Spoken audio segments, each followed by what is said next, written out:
welcome again. We are continuing with our agenda, and we are now starting session 1B, that for those that attend all our sessions, you must remember that was exactly about the same topic, supporting MPA management and how we can bring in support to the managers, but as well support to the countries in the implementation of the important targets for marine protected areas. So during the first session, the first day, we had two examples, one from the Mediterranean and METPAN, the Mediterranean Network of Marine Protected Areas Managers, and the second was an example of coordination at a larger scale across the Atlantic with different regional and national networks of marine protected areas. This is exactly the main activity of one part of the Ocean Governance Project. Today, you will explore other examples of ecological networks by one side and human networks. Some of these networks are also involved in the ocean governance, but I will let to introduce these technical and specific aspects of the topic of discussion to our moderator, which is Charles Besançon. It's a member of our core team of experts in the ocean governance. So Charles, the floor is yours. Thank you very much, Puri, and welcome everyone. It's an honor here to moderate this session. For me, it's this evening, but for you, it may be morning, or I'm not sure what time it is around the world for you. Anyway, welcome. This is session 1B, supporting MPA management, institutional supporting cooperation between countries. And I'm going to go, we have three speakers, and I'm going to introduce them one at a time. But first, we're going to just have a few housekeeping rules. So please, everyone keep your microphone on mute. If you have a question, please raise your hand digitally rather than typing it into the Zoom chat. We're going to try to do everything after the three sessions. So any questions, you can start thinking about them now, and then later you can digitally raise your hand by clicking the reactions button on Zoom and then the raising hands tool. So we have live interpretation for this session in Bahasa Indonesian, French, Spanish, and English. So you should, if you haven't already done it, please look on the Zoom bar at the bottom of your screen and click interpretation and select the language in which you want things to be interpreted into, the language in which you speak, if it's one of those languages. So go ahead and do that now. And also, there's an option within that says mute original audio. Please select that as well. Otherwise, we have problems with the two sounds coming simultaneously. This event is being recorded already. It's being recorded now. So with that, enjoy and let us, I'm going to, excuse me, I'm going to stop sharing. And I'm going to introduce Jane Eisenhart. And Jane, please go ahead and share your presentation while I introduce you. Jane Eisenhart is an ecosystems manager at UN Environment Program's North America office. Her portfolio covers freshwater systems and plastic pollution, citizen science, ecosystem restoration, and increased collaboration between marine protected areas throughout North America. As conveners of the NAMPAN network, the UNEP North America office helps to implement NAMPAN's program of work. So over to you, Jane. Great, thank you so much for having me tonight. I'm excited to give you all some more information on our network here in North America and to learn some more of what's happening all around the world. So I'm presenting to you from Washington, D.C., which is where our North America office is based. So it's evening here. I know we're all in different time zones, but we are the office that is the liaison. UNEP North America is the we I'm talking about for the US and Canada for the United Nations Environment Program. So I'll give you a little bit more information on our role with the network, but the following few slides will just be giving an overview of our work with the North American Marine Protected Areas Network. So NAMPAN is a network of people and places that works to promote the protection and sustainability of North America's shared coastal and marine ecosystems. UNEP is the convener of this initiative, so our North America office really plays a facilitator role in overseeing the work that's happening in the region, and we work with 3 member states, Canada, the US, and Mexico, through Parks Canada, NOAA, and CONAP, along with the CEC, which is the Commission for Environmental Cooperation. We have 3 main goals as a network in the region: to enhance collaboration, build partnerships, and raise public awareness. So with 1,000 MPAs in the North America region throughout the 3 countries, collaboration is really key, especially with so many migrating species and connected waters. We really are trying to enhance our collaboration both virtually through our virtual community of practice, but also through convenings and facilitations to exchange best practices, knowledge, tools, and all kinds of ways to promote better marine protected area management throughout the region. We've developed a work plan from 2019 to 2021 that we're constantly coming together as a steering committee with 3 member states in UNEP to reevaluate and add some more relevant and updated content. But we've focused on 3 main pillars, which is convene, connect, and coordinate. So through convenings, we organize deep dive sessions, which I'll go into a bit more detail later on, focusing on critical issues and connecting MPAs to virtual platforms on shared topics. We connect by providing a multilingual platform that connects MPA practitioners together as a virtual community of practice. So this is a website that I'll touch on a bit more in a minute. And then coordinating with representing the network at different events such as this, and really working with our partners all around the world. So we play a big role in working with EU Ocean Governance Project and attending events to really raise awareness on our work in the region and to also learn from all of the other networks around the world. We focus on a few main activities. So we recently launched a new website, nampan.org, which is an overview of our work in the region, but also we want it to be a space where people can find information about how to increase collaboration in the networks, tools and best practices, raise questions, and facilitating discussions. So with this website, we were really excited to launch an email-based discussion list in all 3 of our regional languages. And it's kind of like a Reddit for MPAs specifically in the region. So we have a distribution list and we have weekly and monthly posts that go out, and we're really trying to gain traction there. So that's been an exciting initiative in the region.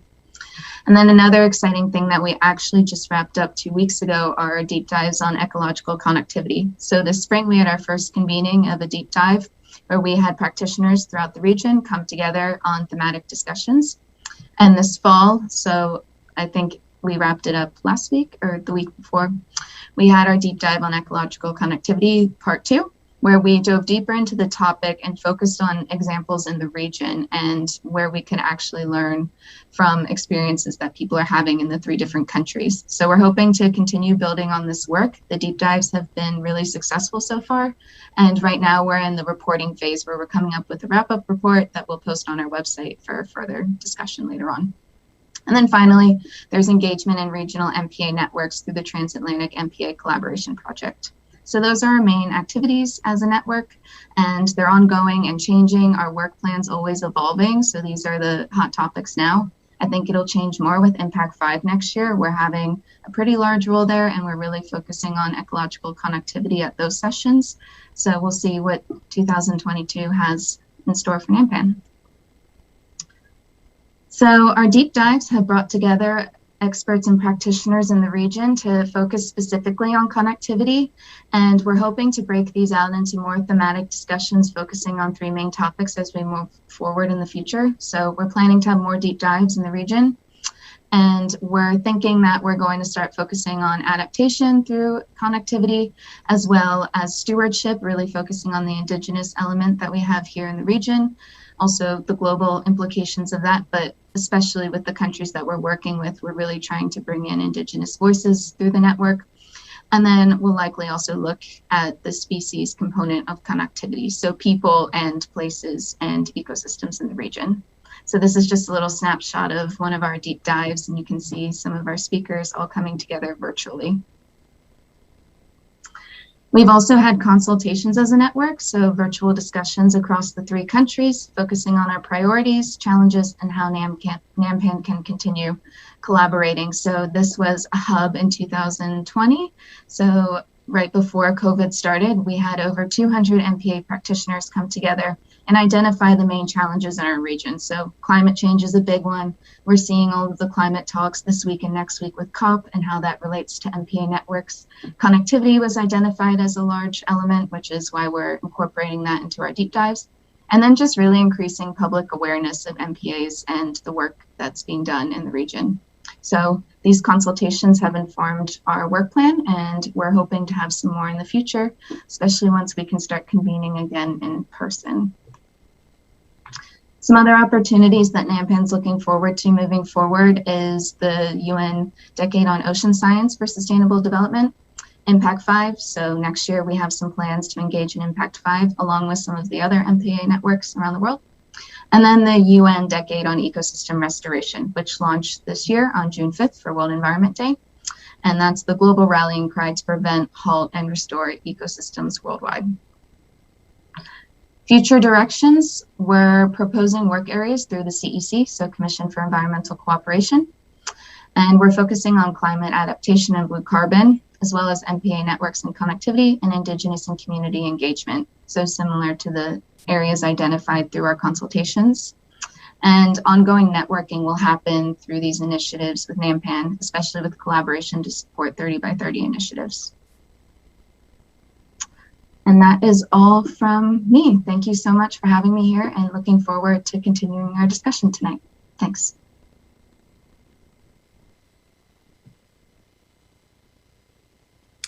Thank you so much, Jane. That was excellent. Well, then I will go right on to our next speaker. And Alexa, if you want to start sharing your screen while I introduce you. Alexandra Sapoznico is a biologist from Argentina, dedicated to marine conservation through science and education. Her scientific research has been focused on seabird conservation. She worked for governmental institutions and national and international NGOs, where she has developed environmental education, science communication, and capacity building programs. She is professor of undergraduate and postgraduate courses on the human dimension of conservation. She was the coordinator of the Forum for the Conservation of the Patagonian Sea for the last 5 years, and now she coordinates one of the forum's projects, the School for the Management of MPAs of the Southern Cone. So with that, I'll turn it over to Alexa. And you were sharing your screen, and now we're hoping to get it back. And you're on mute, Alexa.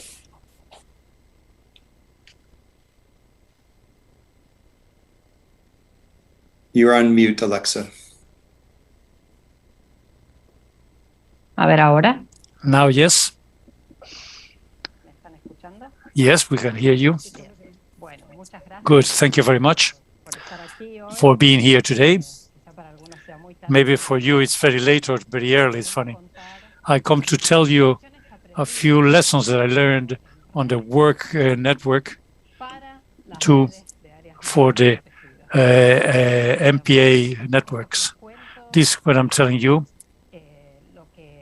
is what I learned in 15 years working in a network organizations of the civil society in an area we call the Patagonian Sea. This Patagonian Sea doesn't really exist in any map, in a real map. It's an area we call Patagonian Sea, which ranges from the territorial sea of Argentina, Uruguay, south of Brazil, and south of Chile, and also international waters. And why this area does such a large area? Because this area has ecological processes that unify it at the regional scale. It has currents connecting it, and it has species that use all this area without concern for frontiers between countries. So some 16 years ago, in 2004, some organizations of civil society realized the importance of cooperating and exchanging information between the organizations, among the organizations, to act in the public policies of marine conservation in the region. As a whole, it was no good that one country take certain options if the other countries did not go along. So we created the Forum for the Conservation of the Patagonian Sea. Today, it's a network of 23 organizations of civil society with programs in Chile, Argentina, Uruguay, and Brazil. Some are local organizations, some are international with programs in these countries. And here behind there are people, of course, many people, which we have the pleasure of working together, sometimes fighting and sometimes in person and lately on screens. The first thing we did this network was we tried to systematize the information about the state of conservation of what we call the Patagonian Sea, and to understand what is the degree of threat, what are the priority areas for the conservation, those that we call the lighthouses of the Patagonian Sea, as you see in this. These publications were key and are still key, even though they are years old, for the decision makers of the region understood the principal problems of conservation and what were the areas that required to recreate as marine protected areas. The forum created evaluation processes for species with IUCN regional processes. This information is also basic for the action plans of the regional species. And all this information helped us, for example, the forum helped create the two first Argentinian marine parks. That's about 3 or 4 years ago. The information generated by the forum and all the work done by the organizations to act on the government, and it was key to create these two parks. But the forum, once it generated basic information, it managed to speak to the regional governments and to start the effective implementation of these areas. We are not managers of MPAs, but we can act on the governments so that these MPAs are better managed and considered as a contextual regional network, the relationship between these areas. So the forum generates a series of documents which are in cooperation. There are always cooperation documents, though not only the organizations in the forum do them, create them, but also academics, scientists, and even the people in the government itself. This generates discussion among the stakeholders, and it helps the governments to accept the information generated by this network. Here you can see some examples today. The first base one, challenges on MPAs are climate change, non-represented ecosystems, which are poorly represented, poorly implemented, conciliate conservation and fisheries management, had sustainable financing for marine protected areas, and institutional coordination. And thinking of these challenges, the forum is working on these documents of research, cooperative research, where actors in the civil society and academic sector and government have explained their ideas, and these documents are being the basis for the administrations of the marine protected areas in the 4 countries of our region. But we're also thinking in the effective implementation. We work with the managers of MPAs, with which those that are on the ground or those that are making decisions through this program of capacity building, which is called the School of Management of MPAs in the Southern Cone. This is about 4 years old, and we are working based on the model of competence-based learning. We have done 3 courses in which we work on this competence, management effectiveness, project management, design of management plans, and design of alliances for the management, for shared management. These courses are virtual, and so they attend to managers in the whole region, but they have a present in-person, which is important for them to generate links and exchange experience more than. So we've done 3 courses with these competences affecting 28 MPA managers. We work in at least 39 AMPs in the region. You can see them in this map. And also they belong to 11 different institutions. Here you can see some of the comments of what the people said, what these people said after they were doing courses for 4 years. Particularly, how interesting it is to have a shared vision of MPAs in the South Cone. It's not that there is not a formal network. They become a network of people. They can begin to create connectivity between the areas and learn about learning practical tools, but also learning how other people in other countries are working. That's key for them. After that years of work in network, in the forum, we understand that it takes a long time to consolidate a network of people that can have an incidence in the effective management of MPAs and to think of a network in the region. We need to generate confidence and trust, but also with the governments. We need a lot of knowledge, a regional vision, a long-term regional vision. All this through cooperation and incidence can improve governance, the relations with the community, with the different publics that benefit from the MPAs, and also may manage to expand and consolidate a network of MPAs in the region. Thank you very much, and I am ready for any questions. Thank you very much, Alexa. That was great. We're going to save any questions for after the next presentation. And I'll just remind everyone, or those people who've just arrived who haven't heard me say this yet, please consider what questions you might want to ask and save those. And we'll give you the opportunity after the third presentation is done to raise your hand digitally using the reactions button, raise hand, and you can then take the floor and ask your question. And part of the reason we do that is so that we can take full advantage of the interpretation that we have here set up so that everyone can understand the question and the answer. So those first 2 presentations were very much about human networks where there's an ecological network behind it. This next presentation, I think, focuses more on the ecological network, but of course there's also people behind an ecological network, as Puri reminded me before we started this session. So I'll ask Handoko, who's going to present next, to get his presentation up on the screen so I can introduce him.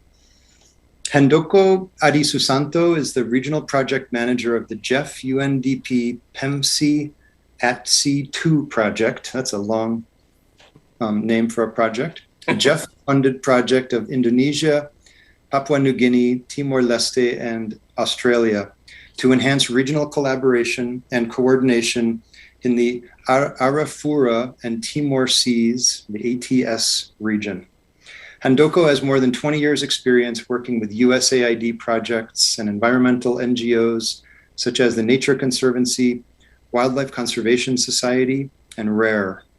He also spent a year at Conservation International as a marine management advisor and trainer for the Democratic Republic of Timor-Leste under the Coral Triangle Support Partnership Program. So over to you, Handoko. Thank you, Charles. With panelists, speakers, webinar committee, and all participants, very good morning. So maybe in the other part is a good afternoon and then good evening. So as introduced by Charles, I'm Handoko, and then I'm speaking to you today about designing a resilient network MPA in the Arafura and Timor Seas. So Arafura and Timor-Leste are part of the North Australian Shelf, LME, or large marine ecosystems, a tropical marine area located between the Pacific and Indian Oceans. The regions extends from the Timor-Leste to the Torres Strait, PNG, and then Australia, and include the Arafura Sea and Gulf of Carpentaria. So the ATS region contains both near pristine and highly threatened coastal and marine resources, which play an important ecological and economic roles in the four littoral nations: Indonesia, Timor-Leste, Australia, and PNG. So the ATS regions is a home of a vast array of natural wonders: coral, reef fish, mangrove, seagrass bird, marine turtles, charismatic, migratory, and species. So marine ecosystems in the ATS provide important goods and services such as food and livelihood from fisheries, aquaculture, marine tourism, coastal protection, medical products, and carbon sequestration. It is estimated that the ATS regions has a total economic value about 7.3 billion US dollars. And the highest contributions are coming from tourism, fisheries, and aquaculture. However, a variety of anthropogenic factors threatens marine resources, such as fishing, bycatch, unsustainable harvesting, and climate change.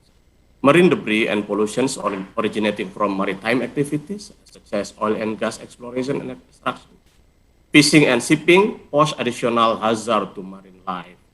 Consequently, globally threatened coastal marine megafauna are at risk. We believe that, many studies proven that MPA can be a powerful tools to address local threats and protect biodiversity, maintain fisheries productivity, and increase ecosystem resilience to change in climate and ocean chemistry. They can also help maintain or enhance food security and sustainable livelihood for communities or stakeholders. However, the MPA can only be achieved their objectives if they are well designed and managed effectively. So while there are many existing MPAs in the Arafura and Timor-Leste, they were not designed to form a network at a regional scale. Therefore, they do not take a large-scale patterns of biological, socioeconomic, and cultural considerations into account, such as region-wide patterns of connectivity of fisheries, charismatic, rare, threatened, and protected species, and transboundary use and threats. Yeah? There is a need then for countries to work together to design this network. So we engage the SU2 project, engage CTC Foundations, Coral Triangle Center Foundation, and then also the Nature Conservancy Foundations, and with support from Dr. Alison Green to design a resilient network of MPA. Our approach is to conduct marine gaps analysis by considering existing and proposed MPAs, around 1.6 million hectares of areas, using the best available data and MPA network design and to identify potential gaps in the MPA network throughout the region. We apply 5 steps of MPA network design referred to Green et al. In 2020 here. So we have step 1, define goal and smart objective. Step 2, define criteria to achieve goal and objective. And then the third one, compile data needed to apply design criteria. So in this step, we compile the data from NGOs such as YECAN, TNC, other NGOs, and USAID project, from PEMC, government representatives, scientists, expert reviewer, country consultation workshops, and other specialists. So we collected, refined, and validated 304 data layers. Consists of 246 biophysical, and then 58 socio-economic and cultural data layer. After that, using the systematic conservation planning tools such as Maxan and spatial analysis to come up with the gaps, and then also with the design of the MPA network. So this is just to show you. The next 3 slides is about our thematic maps on the conservation layers and also the threats or cost layer. This is the shallow water habitats and then deep sea water habitats. And this map is about the fishing pressures in the ATS region. And finally, this is the result of the MPA network design for the Arafura and TimorLeste region. This was the first iterations of the MPA network design for the ATS that includes here's all 93 existing and proposed MPAs allocated in the National Marine Spatial Plans with a total area more than 270 square kilometer. And then also 20 AOIs or area of interest for establishing new MPAs identified in previous MPA network design process in Indonesia and Timor-Leste with a total around 30 square kilometer. This is also based on the inputs and comment from key stakeholders. We conducted regional and national consultations, participated around 300 MPA networks interest people. And then let's look to the each countries here. So in Indonesia, yeah, for example, the government of Indonesia has set a target for MPA, yeah, around 32.5 million hectare by 2023. This is just only 8.6% of the Indonesia territorial marine waters. Yeah. So the government set up to have 10% of territorial marine waters, yeah, as mandated by COP-CBD. The result also in Indonesia got some gaps in the MPA coverage for some conservation target.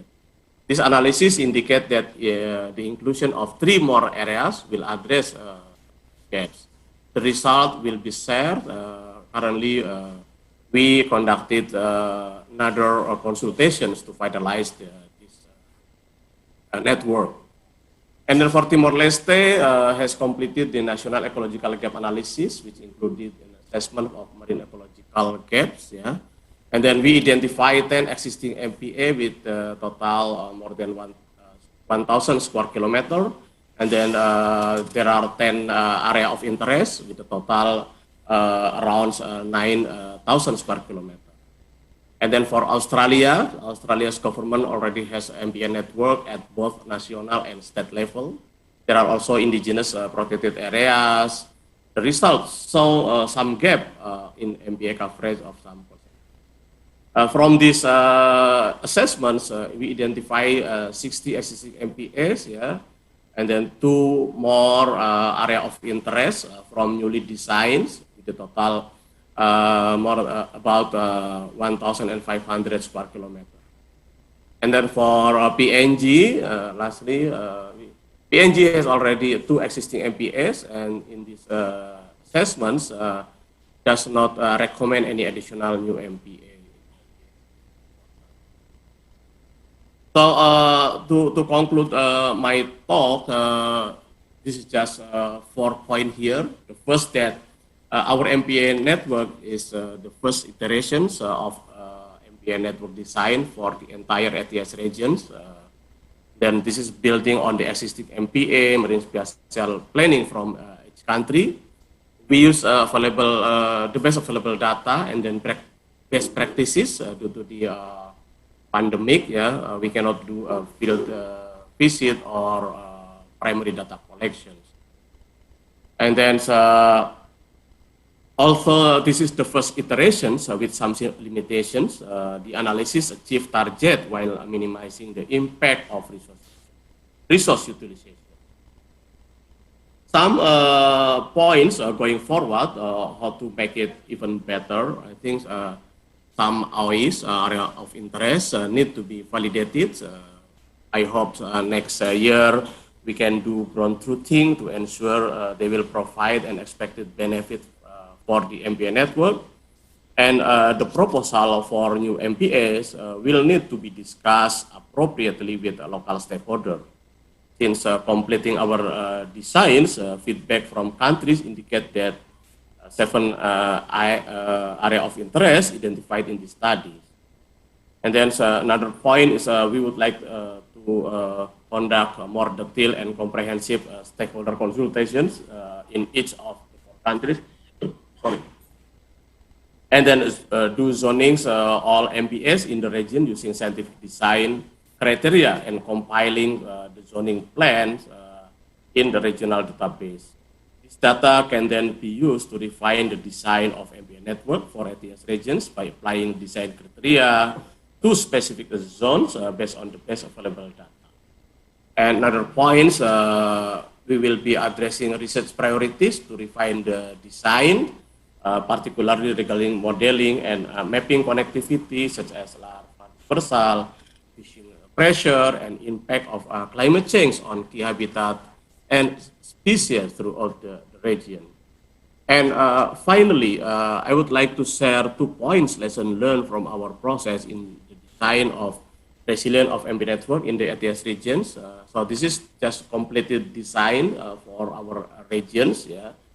So the first lesson learned, I think, the more data we use, the better the design. As ground truthing could not be conducted due to the COVID-19 pandemics, the team used the best available data, including free access, verified data, global data. And then the second, engaging with key stakeholders is crucial. Participatory approach was hampered by COVID-19, and despite our best effort to facilitate virtual consultations, there were still some limitations. Some of our ideas to improve future virtual engagements was using a real-time method to gather individual input, and the second, setting up a series of consultation sessions with a smaller group, maybe MPA experts, and then sharing the materials a week beforehand and allocate more time for consultation. I think that's all of my talk, Charles. Hopefully useful for you all, the participants. Thank you very much. Over. Thank you so much, Handoko. Excellent presentation. Well, we've heard from 3 speakers in different geographies, slightly different topics, all around the idea of networks of marine protected areas and human networks that support them. And one thing that's common throughout all this, and the reason that we have the network approach, is that marine ecosystems do not recognize international boundaries or international borders. Marine species go where they need to go.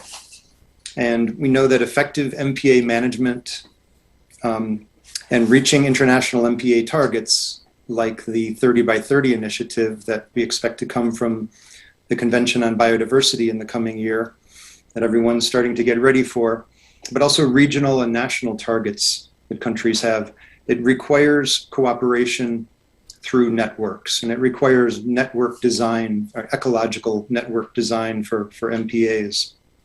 And of course, we also know that national governments and civil society can't do this on their own. They really require strong institutions to support them. And so we've heard from from NAMPAN and the Patagonian Forum, which are institutions to support those networks. So that's why the EU Ocean Governance Project is interested in this topic, and it's why it's part of the work of the EU Ocean Governance Project. Well, it's time to open up the floor for questions. I'm going to start because I'm the moderator and I can do that. So I'm going to just start with the first question to each of the speakers. And I'm curious, in your work, what was surprisingly easy and what was surprisingly difficult? So I'm not asking you what was easy and what was difficult, but what was really a surprise to you when you're doing this work? You thought it would be easy, but it turned out to be really difficult, or you thought it was going to be difficult, but instead it was actually quite easy to do. So I'm going to start with Jane, ask her that question. Sure. So I'm kind of building off of the last presentation that said time constraints are a big issue in convening all of these great networks of people. And I think that's something NAMPAN's seen a lot, is we've been pleasantly surprised around how much engagement there is around NAMPAN as a network and our thematic areas. And when we've had convenings, there's been a lot of momentum and energy, but we just always run out of time. There's never enough time to have these conversations and discussions. And I think that's something we're trying to work on how can we really stay connected past those 3 hours or those breakout discussions for 30 minutes, 45 minutes, and continue that past that day into the rest of our work. So I think that's something that we're having challenges with and we're trying to look at moving forward. Okay, thank you. I'm going to ask before I ask Alexa to answer the question, just a reminder to the participants here who are listening in. If you have a question, please raise your hand and we'll get to your question here as soon as the next two speakers answer the question that I'd asked them. So Alexa, over to you. What was surprisingly easy or surprisingly challenging? Creo que algo que I believe something that was more difficult than we thought was to get together, to reach an agreement. Because we are a network of NGOs for marine conservation, there is a great agreement on how we should work. And yet there is a lot of diversity, a lot of divergence among the organization on how to approach conservation. There are very different views and there are great debates within the network before we go out with a single voice and a single message to work with the governments. It takes longer than one would expect, but we learn a lot and we go out very strong. We come out very much stronger. The message is more stronger because after much debate, we reach an agreement and on a mutual understanding, which is very good. And so it seemed easy. There are things that appeared impossible and were in fact simple, easy. There were such a confidence among people and such a knowledge of who is the expert in each matter. Then when there was some urgency, when we wanted to install salmon culture in Canal Beagle between Argentina and Chile, an industry that is very expanded in Chile but not in Argentina. And we managed to stop it because we worked in a network. And Argentinian organizations themselves might not have been able to do it, but working with the Chilean organizations who already knew, we quickly could start acting. In less than 2 years, we managed to stop this project. There are things, and it appeared to be impossible. We were getting into something that was a lost cause, and yet we managed to achieve it. So those are the lessons of the networks. When you have the right people, things go out and happen. Interesting. Interesante. Very interesting, Alexa. I'm probably going to ask you a follow-up question later because I'm curious about some of those issues where the specific issues where you didn't have agreement, but where you eventually did come to some kind of consensus. So I'll save that for a minute here. We'll see if there's going to be any other questions, but I'll ask the same question now to Handoko. So the question again is, what was surprisingly easy in your work, and what have you found surprisingly difficult? Yeah, thank you, Charles. I think from our lesson learned, of course, this is also different with Alexa and Jane. Yeah, that's completed the process. I think what made me surprising in terms of easy and difficulties or challenges. I think the first about the data collections. I think we quite surprised with so many data existed in the Arafura Timor-Leste. We collected more than 300 data layers, yeah. And then I think everyone here, all the key stakeholders of the Arafura Timor-Leste is really willing to share the data. Yeah, they provide to us, to PC to the nature conservancy, for us to design, to analyze the data gates. Because I think, based on my experience, sometimes quite difficult to collect the data virtually, just via email, phone call, and then the difficulties or the challenges actually, of course, for the pandemic actually. Because in our planning, we would like to do the primary data collection. We would like to do interview. We would like to have a in-person meeting to really refine the analysis. But then, we cannot do that. Just we try our best to do the virtual consultations and so on.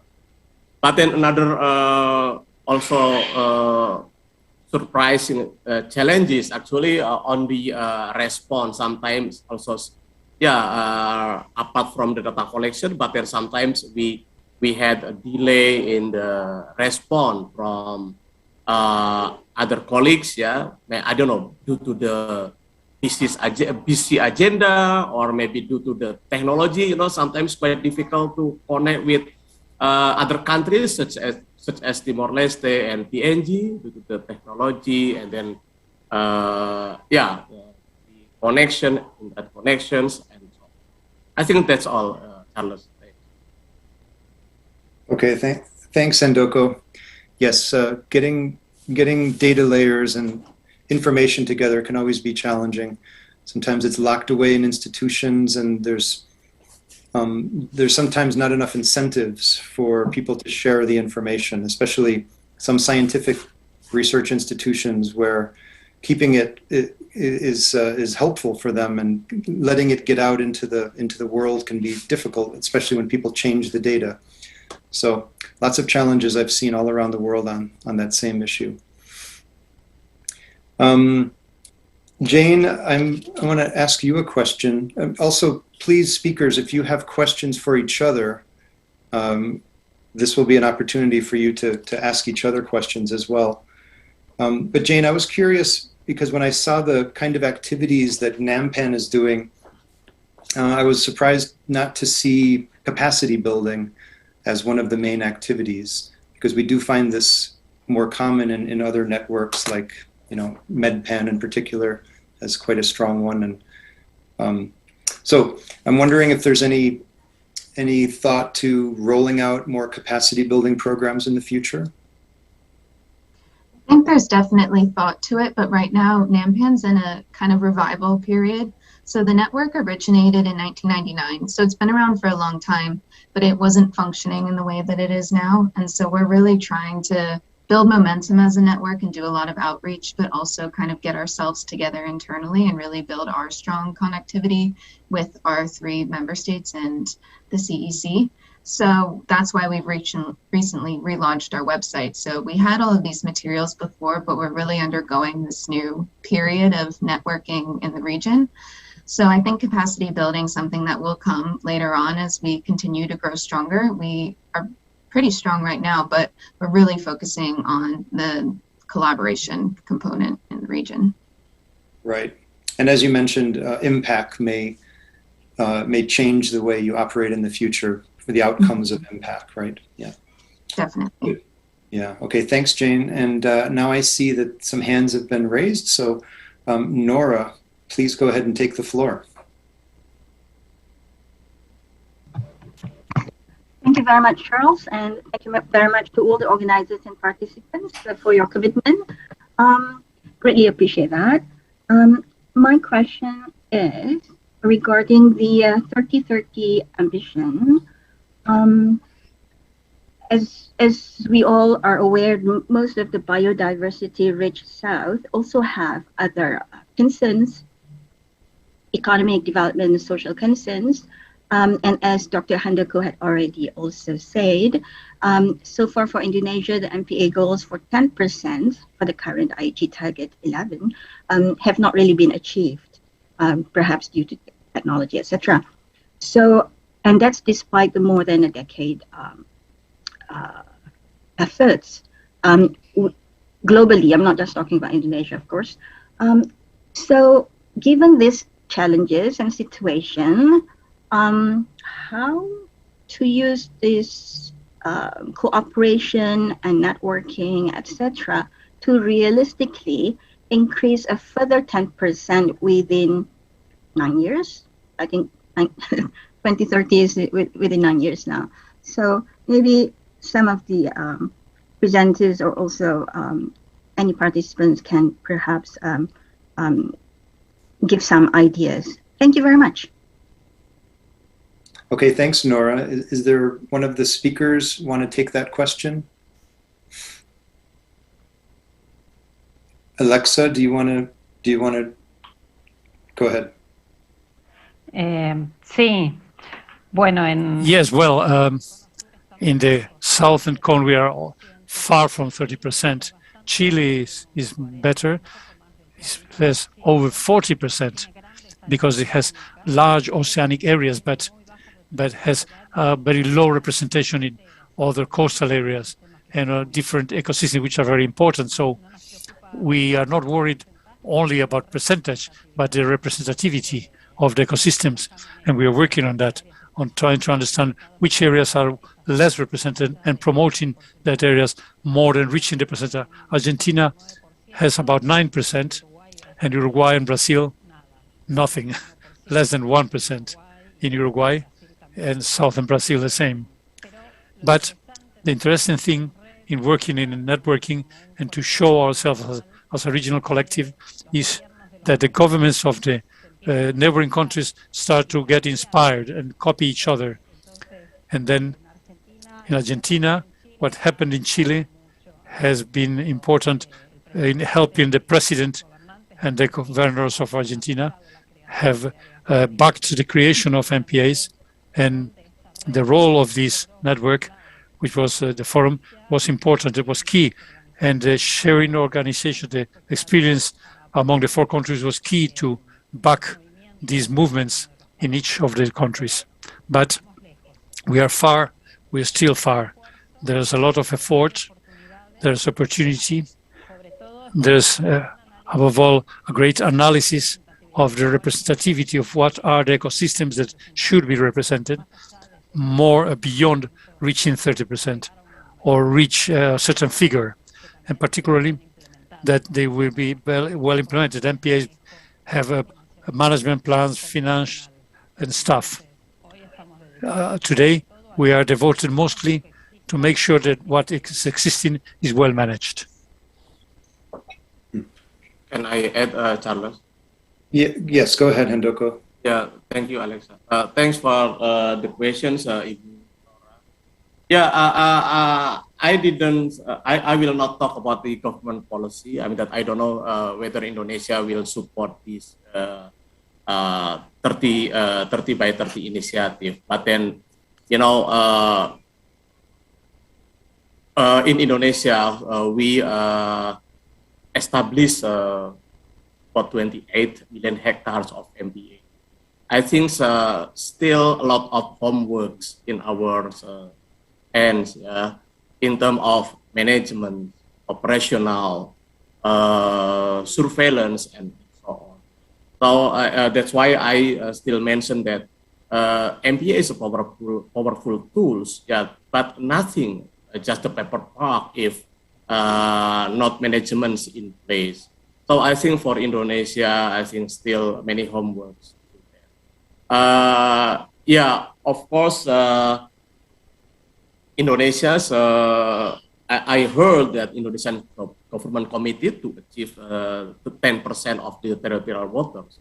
But then, of course, this will become another challenges if we will follow 30 by 30. In terms of management, yeah, not about the size of the MPA itself. Thank you. Okay, thank you, Handoko. Jane, do you want to respond to this as well? I don't have anything to add on my end. We can go to the next question. Yeah. No problem. I think Puri would like to respond to this. So go ahead, Puri. Yes, thank you. I just raised the hand because I think the question from Dr. Nora is really a key question in today's debate about marine protection and specifically on MPAs. So when we look at the current data, with the previous CBD target of 10%. So I don't know the situation in Southeast Asia, neither specifically in the Coral Triangle, but I was just checking few data I have for the Mediterranean. And, you know, for instance, the Mediterranean today we have, if we are very flexible and we integrate all what could be potentially an MPA, because it's declared, we have around 8%. I'm saying that we are very flexible and generous, because if we are a little bit serious, this will be dramatically reduced to maybe half.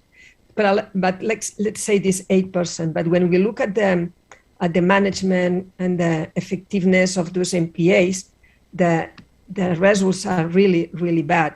It's only 11% of Mediterranean MPAs express that they have enough budget to function and operate in a correct manner for management. Only 11% of an 8% of the surface, so that it is ridiculous. So that means that if we really want to have those MPAs well managed, we need to do a lot of effort. And this is the critical point for governments, because that means budget. But it's not only about budget, because, you know, it's about capacity. And obviously you need budget because you need fuel for the boats, you need to do sometimes infrastructures, you need to monitor instruments, so a lot of things that cost money. But there's another part that is not there yet, which is capacity of the managers. And Alexa addressed this topic very well. And then you, Charles, also asked a question about capacity building. So this is one of the big challenges. And it's not only in developing countries, also most developed countries has a lack of good capacity in their management bodies. So the role of the networks of managers is to support specifically at this level, improving the capacity of those managers to do better actions, even if we don't increase a lot the resources. So if this is something valid now at 10%, this is going to be fundamental for a 30%. We cannot expect, even if the countries agree and they sign, we cannot expect that from now to 2030 they will have implemented, because it's not only about money, it's also creating mechanisms to facilitate a quick update of the people that will be in charge. And you cannot send back to the university to do masters to everybody. It's not the way. So this, I am a scientist and I teach at university, so that's perfect, but you cannot send everybody to learn everything there. So the fastest manner to know about what you need to do as a manager is to exchange with another manager, to go to visit another MPA, to learn from those that already implement and learning together. And this is what one of the key roles of the networks, even sometimes if they don't implement specific training programs, but just allowing for exchanges between professional people that have equivalent roles, this increases immediately their capacities. So for the 30 by 30 target is going to be even more relevant if they don't exist, to establish networks that is the only way to take advantage of what we already know, that what we already exist, and to just amplify very quickly. So for me, this is the fastest manner and the cheapest as well. So that's why we want to promote this, because I think once the governments understand, they will support networks, because it will reduce a lot their efforts. So that's all I want to say. Thanks. Thanks, Puri. That's great. And I'm so glad that you're here. You're really a great ambassador for networks of MPAs. Veda, I see that you have your hand up. Are you going to respond to the same question, or do you have a new question? Yeah, thank you, Charles. I have another question for all these three presenters. First of all, thank you for this great presentation. As I know, a network of MPA is another new improvement to how to share knowledge and improving the MPA management. But somehow I learned from my country, Indonesia, to convincing the stakeholder in effectiveness of the MPA is still challenging.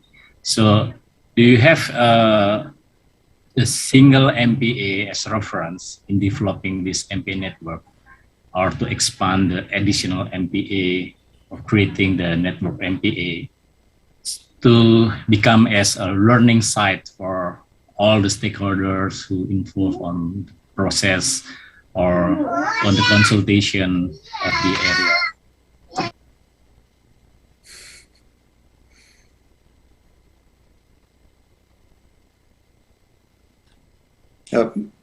Veda, you're on mute. Sorry. The minutes gets. The next generation of MPA. Yeah, they want to pull. And IUCN has recognized to OECM as an approach to achieve the area-based conservation. So is this OECM are recognized to taking into account in the MPA networks to be adopt in your design of MPA network, or to improving the effectiveness of the network of MPA here?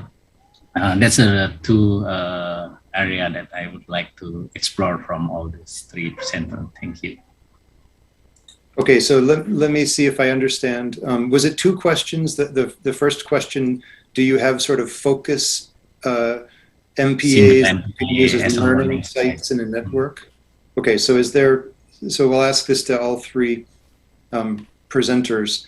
Do you have like a focus MPA that you either have identified as a learning site for various initiatives in terms of your network, is the first question. And then the second one is about OECMs. And is this an approach that's also part of your network approach? So let me start with Jane. Oh, I'm racking my brain for a specific project example from our deep dive 2 weeks ago, because that was a big focus. We had practitioners and managers come in and show projects and MPAs in the region and how they're growing and challenges they're facing. And the first that came to mind was the Arctic region here in North America. So we have a wide range in what our landscapes look like and what the ecosystems look like, from kelp forests to mangroves to the Arctic. And I think the Arctic is something that's growing attention, especially with climate change adaptation. So that's a project that we've been seeing highlighted more often, and it was a big part of the discussions at the deep dive and was a specific breakout group. So that's the first that came to mind. And then for the second part of the question, no to the OECMs, but I was thinking that a new rule of thumb that we're really incorporating in our network are developed by the Mote Lab Marine Laboratory in Florida. The MPA rules of thumb is something that we've been trying to really incorporate, and that's something that we're building on now, and we've been working with them a lot in the region. So that's an exciting new thing that I can share some more information on, because I think we're going to be working with them in some future consultations and discussions. Thanks. Okay, thanks, Jane. And I realize I didn't define what OECM means. There may be someone out in the participant list here who's not familiar with that topic. So OECM stands for Other Effective Conservation Measures, and these are areas that are not protected areas. They're not necessarily recognized as protected areas, but they do help countries to reach the global target. So we're expecting this to be part of the 30 by 30 target and part of the 30 by 30 initiative. And so these are areas that are not necessarily protected. They may have different sort of governance, but they help countries contribute to that. So it's a bit of a more complicated thing, and there's still a limited amount of guidance on OECMs. It does exist, but I think people are just starting to wrap their brain around what it means and how they would incorporate those into their networks. So, okay, same question over to Alexa. Do you have kind of focus MPAs where you're focusing efforts for projects or as a learning center? And then the second one, are OECMs part of the picture?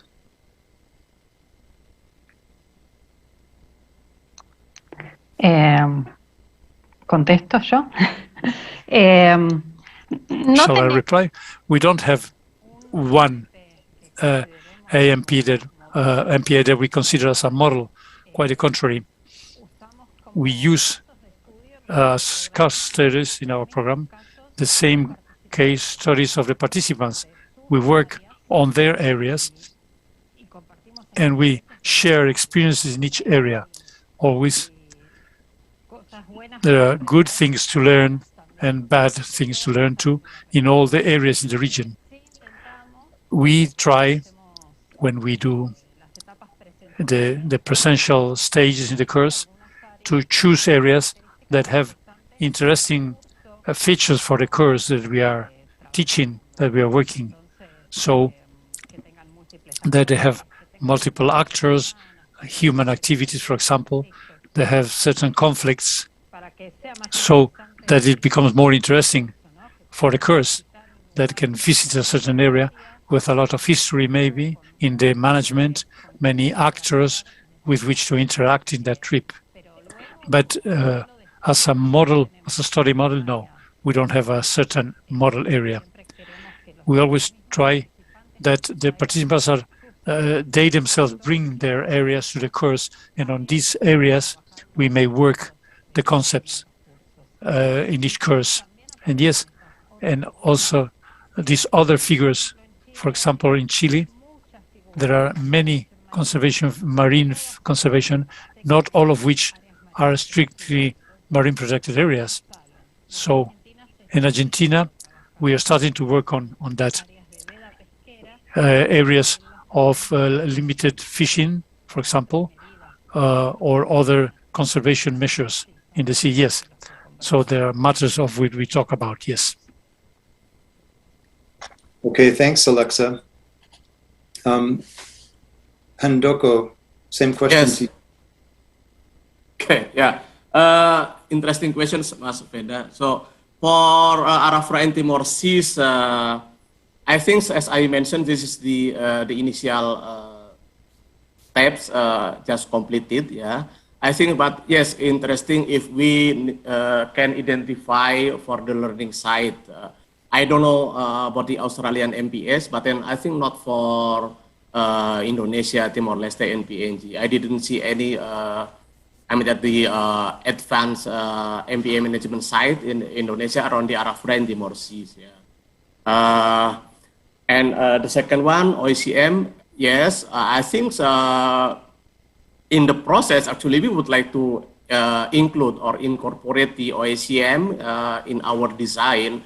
However, as Charles also mentioned, since the guideline and then on how to identify the OECM is not really much preference. So I think in these designs, I think not yet included the OECM's areas. But then I agree in the following years to refine the design, we need to identify the OECM as part of our, what you call it, to complete or to support on how we meet the conservation target for not only Indonesia, but then Timor-Leste, PNG, and Australia.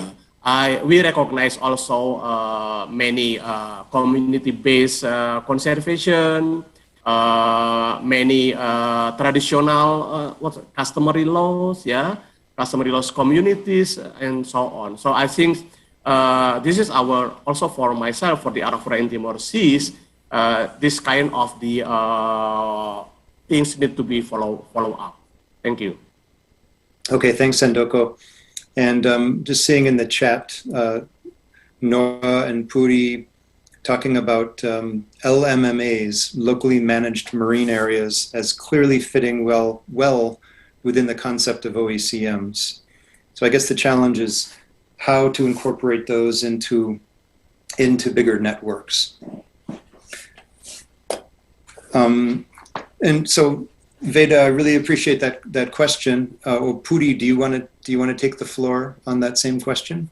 Just to briefly say that the issue of OECMs is something that is a little bit frightening for many countries, and not only countries, also NGOs, I see attitudes, for instance, in the Mediterranean, and we're now organizing the Mediterranean Forum.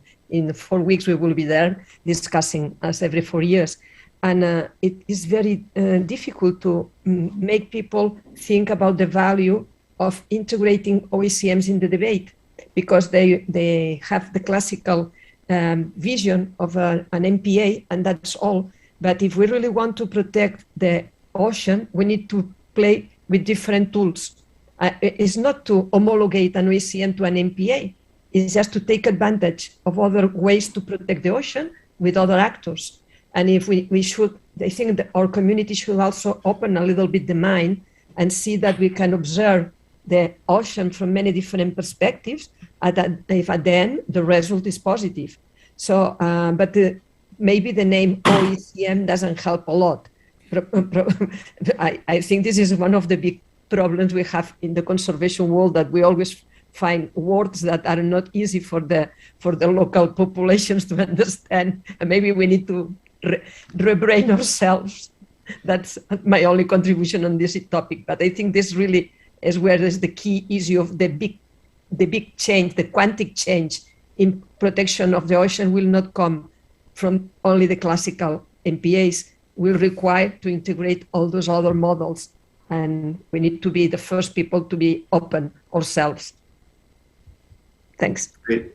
Yeah, great comment, Puri. Thanks so much for that. And yes, it makes me, reminds me of some discussions I've seen, especially in some technical papers and scientific papers about OECMs. And there's a strong push to start calling them conserved areas instead of OECMs, because OECMs just sounds too technical and it's hard for people to relate to that. But conserved areas may be more understandable and acceptable. Okay, so I want to go back to the question that Veda asked earlier, and he was talking about these kind of focal areas, and it made me remember the IUCN Green List. Because we do see, I think maybe more so in terrestrial protected area systems, areas that are selected as green list sites. And the IUCN Green List is an IUCN initiative. It has many partners from around the world. And it focuses on areas that are well managed, and it focuses attention on them. And they could represent good focal areas for helping others understand how a well-managed protected area achieves its goals. And so there's a lot of lessons that can be learned from those that can be shared. So I'm curious from the speakers, if in your networks, if this concept has any resonance, is it being used? Has it been helpful in some way? Or are you even aware of it? So Jane, I'll start with you. Because I'm not directly working in MPAs through my daily work, I would say I'm not very familiar with it, but I'm sure that our practitioners in our member states that we're convening through UNEP are. And so unfortunately, I can't speak more to this, but NOAA, CONAP, or Canada could, Canada could. So yeah, I don't have much to say, but I know that we do follow IUCN guidelines a lot. And so that is a big part of our work in the region. Yep, okay, thanks Jane. Alexa, Green List. Sí, bueno, antes tú preguntabas. Before you were asking what would be that in which we do not agree. For example, it has to do with this, with the different figures of protection, of marine protection. There are organizations that are very protective, very protectionist, that only understand one kind of IMP, which is that where nothing, human activity, no activity can be done. They only want to promote that. And those organizations, for example, with these other figures, conservation of marine conservation, have their troubles because they don't consider that's the same thing. An area that only protects one species, for example, or a fishery in a certain time of year, such as the areas of limited fishing, but doesn't contemplate the whole ecosystem. That's where these disagreements start to different views on the conservation of the sea and the figures of conservation. This happens with the green list or any other of these figures or ways of doing marine conservation. And it's a challenge for the network. For me, it's interesting that these different views are present, because we all learn, we all question each other, why this yes, why this not, until we reach a new opinion that we did not have before, if we have followed the work within our organization alone. The network allows us to open up to all these other figures, analyze them, and make decisions, and understand when it's strategically to add oneself to one or the other, which is what we normally do as a network. So each organization, without each organization losing its individuality or its ideology, when we go as a network, we can go behind something that maybe is not what each organization promotes, but understanding that it's strategic and what is possible at this time, and it's an opportunity. So we add some more information, not only green light, but I remember your previous question. I thought it was interesting to explain that, to present this view. Yeah, great, thank you, Alexa, very interesting. Handoko, did you want to respond to this issue about the green list? Thank you, Charles.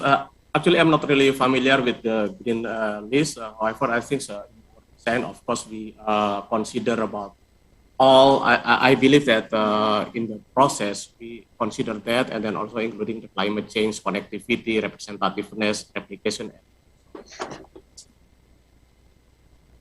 Okay, great. Thanks, Handoko. Veda, I see that is your hand still up from before, or do you have a new question? Yeah, can you hear me? Yes. Okay. Yeah, I think I just want to mention what Dr. Nora put on the chat box. I would like to invite Dr. Nora, because in Coral Triangle, we haven't have a green list MPA yet, but I know some MPA are on the process to push to the green list. It's still a long time to go. But in Coral Triangle, have developed the city MPAs to recognize the most effective managed MPA as a reference. But I would like to invite Dr. Nora, maybe as a City SF Regional Secretariat, can explain more on this city MPAs.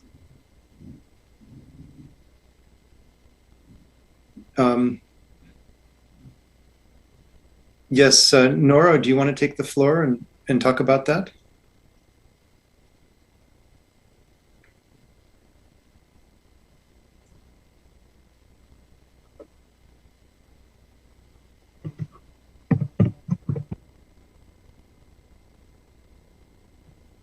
Right. Yes, thank you very much, Pak Veda. Yes, currently, I believe there's a guideline being drafted by, I think, by NGOs, including WWF, on green list situation.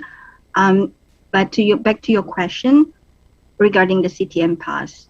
City MPAs basically is a Coral Triangle Marine Protected Area Systems where all the MPAs can be within the city MPAs from categories 1 to categories 4.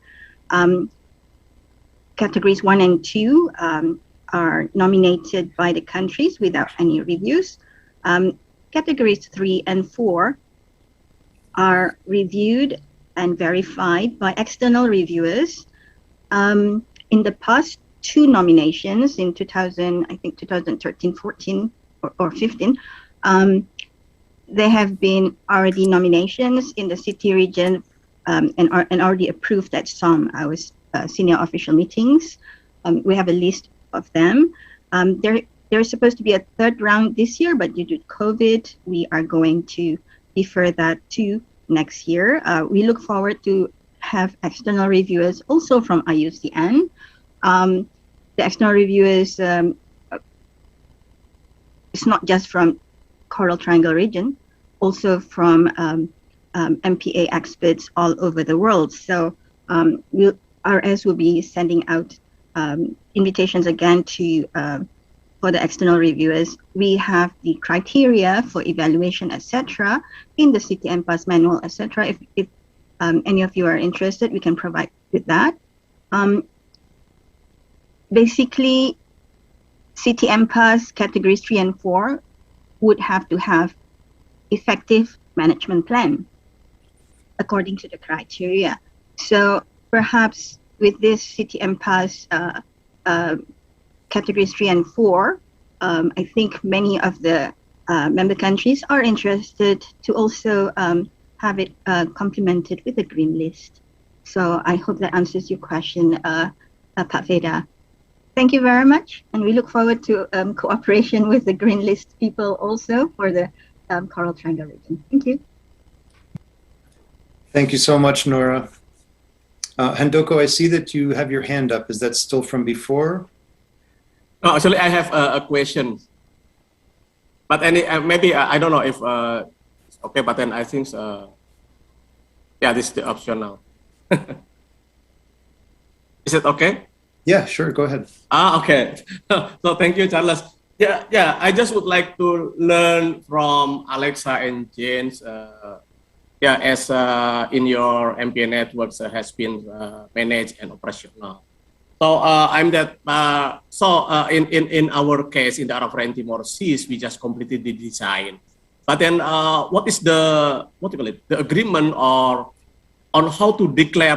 Okay, this is our MPA network, and then let's work together on how to start that kind of declaration of agreement. Whether all the parties assign an agreement, or because the legal formal in each country also different, right? Maybe some part is under regional government, another part from the national government, and so on. On how you declare and started the process.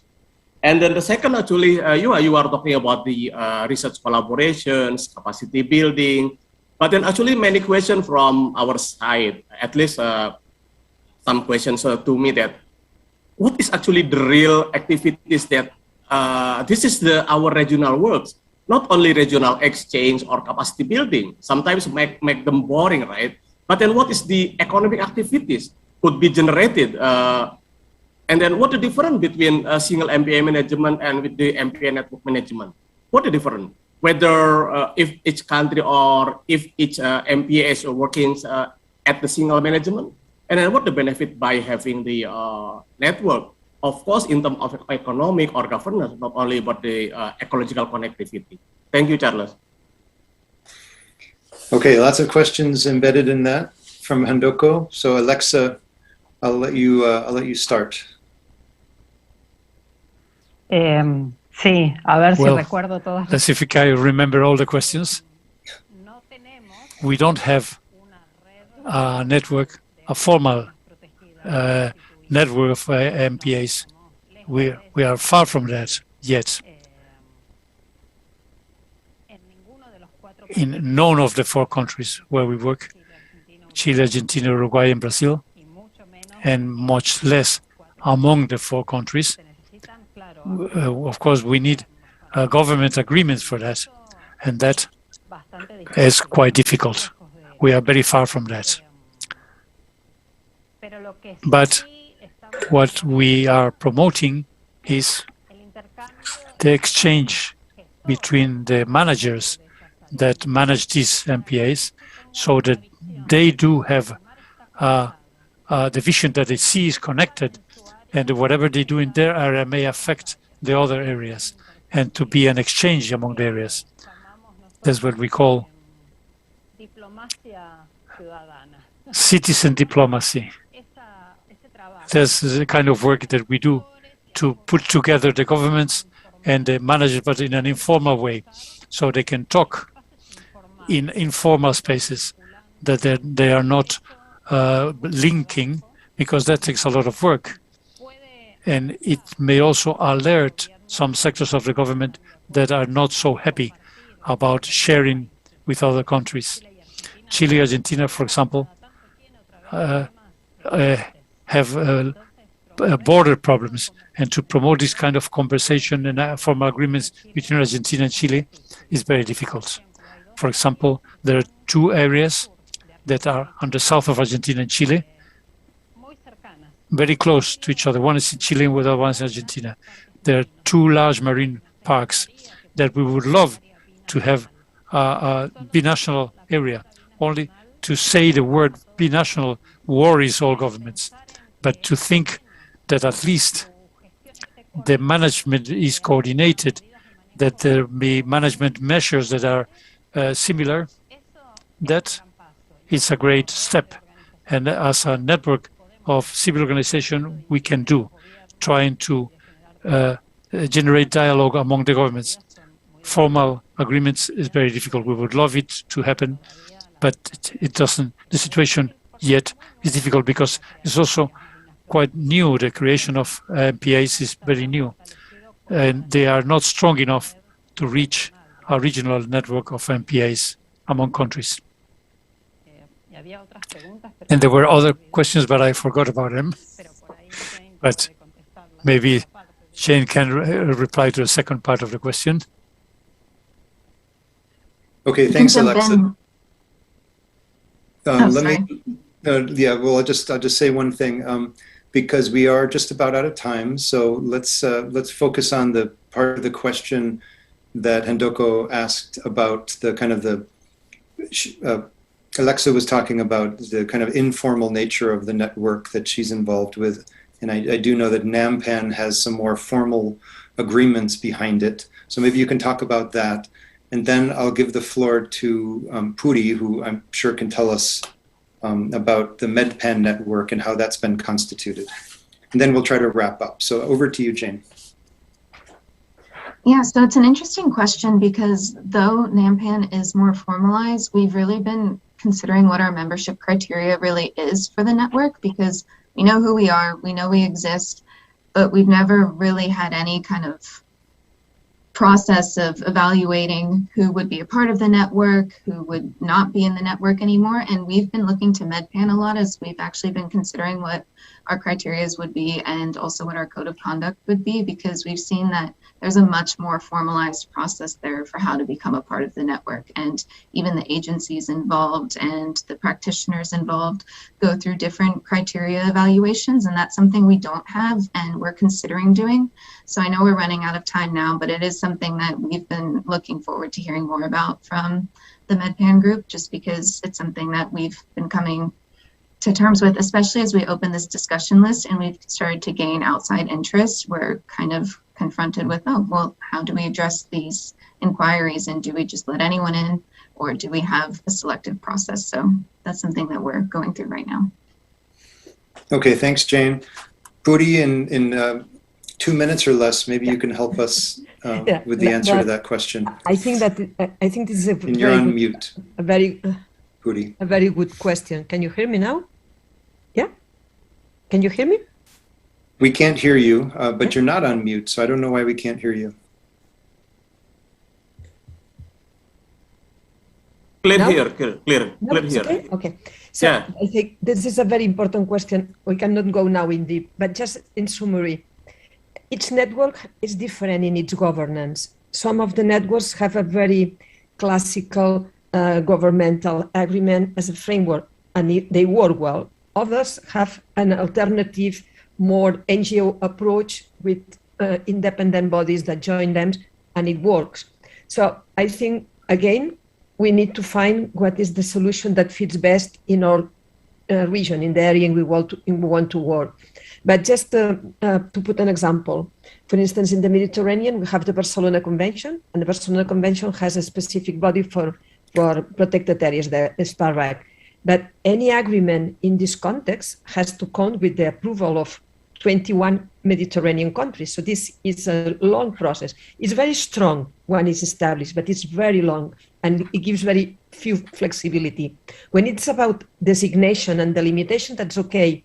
But when it's about management, capacity building, exchange, this is not the most appropriate framework. And MEDPAN is an association in which there are governments, there are NGOs, there are managers, independent managers in associations.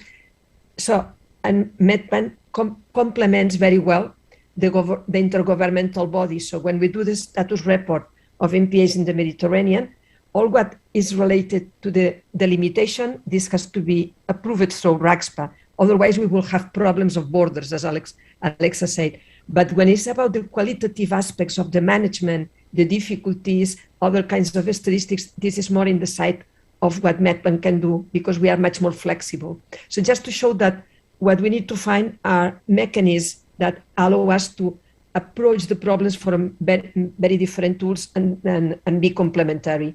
And there are many, many models. But please contact us at any moment, and we can just have specific exchanges on that, and we will be glad to tell more in details. And if you go to the YouTube, the first session, we are more going in deep on the models, for instance, of MEDPAN. Thanks. Thank you, Puri. Okay, well, I see that we're at the end of our time, so I'm going to just take this moment to, first of all, thank the speakers for their excellent presentations. And thank you so much for staying within time. It made my job very easy. I also want to thank the interpreters. Without the interpreters, this would not be possible at all. I want to thank my colleagues who are working very hard behind the scenes, which include Puri and Barbara, who's been in contact with many of you. And there's many other people behind there too. I'm sorry, I'm not mentioning everyone's names. But I also want to thank the participants here for your attention and your great questions and your presence in this event. So thank you all so much. It's been an honor for me to moderate this, and I'll pass it back to Puri for some closing comments. Well, I'm going to be very, very quick on that. First of all, thanks to you, Charles. I really enjoy the way you moderate and you give the floor and you raise new topics and connect everything. So I think this is a good debate for all of us. So thank you again. And thank you to the speakers, and thank you to the Coral Triangle to really allow us at the ocean governments to organize this specific kind of learning exchanges. So this is the first one. It was a request from CTI because, you know, this year the Marine Protected Areas Working Group of CTI could not have their annual exchange of experiences going at different places. So when we attend one of the meetings online, it was said that it would be great that if we could help the CTI countries to have an exchange if it was virtual. I say, okay, let's do. We never did, but why not? And I think independently that everything can be improved, and sometimes we don't manage the time as well as here, and different little details, I think it's being very, very productive. And I'm sure that from this experience, we will find different topics and different elements such that now this point you raised, Handoko, about how we can really go towards a network of managers connected to an ecological network. So this is one of the elements for what the Ocean Governments Project has been created, to really promote networking, to really support MPA managers, to really support the countries, and so it is easier to accomplish the international targets on MPAs. So I'm very happy for this opportunity that CTI offer us, and I'm sure that we will continue working together with all partners in the Atlantic. Today we had Alexa and Jane, but others have been participating. I've been here. I see here the colleagues from Dominican Republic, from Uruguay. So yesterday we had people as well from CIMAR corridor in Colombia. And this is great because we are really approaching the way to create a world network of people that is connected, that wants to share experiences and wants to do things better. So I can only say that personally I'm very happy, and I hope that you are happy as well and contributing a little bit to this process. So thanks, and we continue with the next new sessions in few hours. Now I'm going to sleep for a while, so thanks. Great. Well, thank you all very much, and have a good day and a good evening or a good morning, and we'll see you at the next event. Take care, everyone. Thank you, Charles, Puri, everyone. Nice to meet you, Jen, Alexa. Bye-bye. Stay healthy. Gracias, buenas noches. Thank you. Thank you. Good night.